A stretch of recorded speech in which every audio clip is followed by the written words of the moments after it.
I'm out at the Stroud Preserve this beautiful October day. There's a tree I want to show you that's part of the Pennsylvania agricultural landscape. It's called a Black Locust, and it's right here. So the Black Locust is a bean, a true bean. Its name is Robinia pseudoacacia. And it's named Robinia pseudoacacia because people who looked at black locust trees were reminded of acacia trees of Africa and Australia, because they have these big umbrella tops that spread out at the top of a long trunk. So they've got a compound leaf, but they're beans, and they drop bean pods, and you know they're beans when you see those bean pods. Locust beans.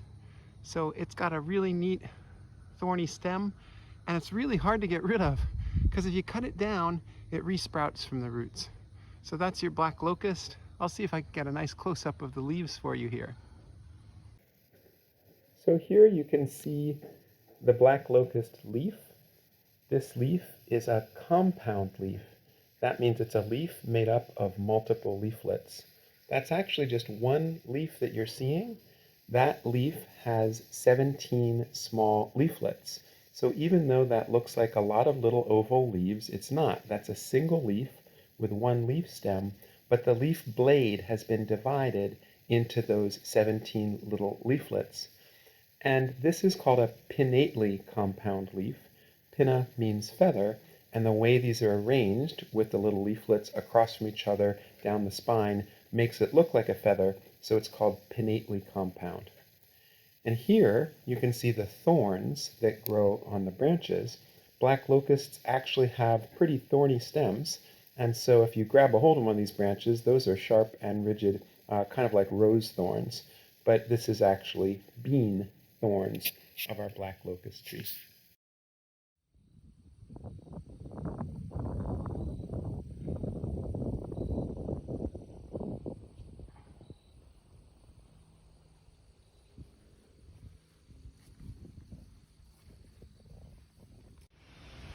Hey there, it's a little windy, but I'm over at the Grange estate in Havertown, and I wanted to show you the story of a really great biennial that has a couple really wonderful features to it. This plant in front of me is called burdock.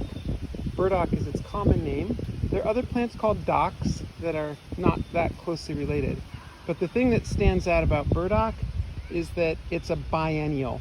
It's one of those plants that has a 2-year life cycle. And right in front of me here with giant leaves is a year 1 plant, absolutely. And I know this is a year 1 plant because it doesn't have any flowers. So here's a really huge leaf. This leaf also has a little damage of somebody that's been eating it, but you can see this is big. It's a really big leaf, almost like rhubarb. So this is a giant burdock leaf, Arctium lapa, and here's that whole plant in its first year with these big leaves. Now, what that plant has for year 1 is a huge taproot, and I don't have a shovel, and it's surrounded by poison ivy, so I'm not going to get to dig it up. But it's got a taproot like a carrot. Carrots, of course, are also biennials with a 2-year life cycle. So in year 1, this year 1 plant has had huge leaves to capture every bit of sunlight it can and just photosynthesize. And it's photosynthesizing all that it can to store all that energy in that big taproot. Now, just like carrots are eaten, there's an edible burdock taproot, and in Japan, that's a root vegetable that's cultivated and eaten. It's a little bit more tender and sweet than the wild one, just like the story we told of the carrot, but it's called gobi, G-O-B-I, and you can order it in sushi. So now that's 2 plants that we've seen that are used in sushi. There's the shiso leaf that's actually in the mint family, where the leaf is paired with plum, umabashi shiso sushi, and then there's the gobi root, and you can have gobi root in the way that we sometimes have little matchstick carrots. But importantly, in the 2nd year, this burdock does flower by extracting all that stored energy from the gobi root and using it to produce a huge flower stalk with little thistle flowers.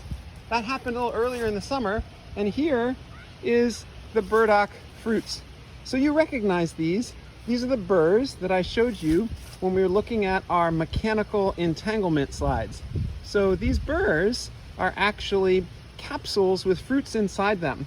So the part that entangles on you with the really amazing hooks, barbed hooks, are actually not the fruit itself. Let's see if it'll focus for us. But are actually the capsule underneath the fruit. So there they are. You can see them really beautifully there. So as I said, these are really good at getting entangled in hair or fur. And you can see here that I have a few that are well entangled in my shirt just from leaning over. And as I said, they'll actually stick really well to your skin. They'll stick to your nose. They'll stick to your hands. So if I pick some off here, they actually are very good at just adhering right to my fingers because the little hooks go right into your skin. So that's your burdock, Arctium lapa. It's in the Asteraceae. It's a cousin of thistles, cousin of artichokes, cousin of lettuce, and it's a biennial.